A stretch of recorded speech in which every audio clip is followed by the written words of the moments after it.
नमस्कार. 11च्या बातमीपत्रात मी समर्थ म्हात्रे आपलं स्वागत करतो. आता पाहूया बातम्या विस्तारानं. संसदेच्या अर्थसंकल्पीय अधिवेशनाच्या आजच्या 8व्या दिवशी गिलोटिनचा वापर करून वित्त विधेयक संमत करून घेण्याची तयारी सरकारनं केली आहे.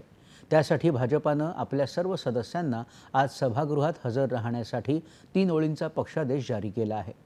जर काही विरोधामुळे वित्त विधेयकावर चर्चा होऊ शकत नसेल तर सरकार गिलोटिनच्या आधारे कोणत्याही चर्चेशिवाय वित्त विधेयक संमत करून घेऊ शकते.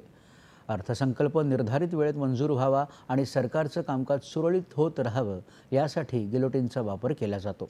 अर्थसंकल्प सादर झाल्यानंतर संसदेचं कामकाज सुमारे 3 आठवड्यांपर्यंत तहकूब केलं जातं. या काळात सभागृहाच्या स्थायी समित्या विविध मंत्रालयांच्या अनुदान मागण्या तपासून अहवाल तयार करतात. संसद अधिवेशनाचं दुसरं सत्र सुरू झाल्यावर या मागण्यांवर चर्चा होते. मात्र चर्चा होऊ शकली नाही तर वेळेचा अपव्यय होऊ नये या दृष्टीनं गिलोटिनच्या आधारे एकदा मतदान घेण्यासाठी लोकसभा अध्यक्ष अनुमती देऊ शकतात. अर्थसंकल्पावरच्या चर्चेपासून सरकार पळ काढू पाहत आहे असा आरोप करत काँग्रेसनंही आपल्या खासदारांसाठी पक्षादेश जारी केला आहे.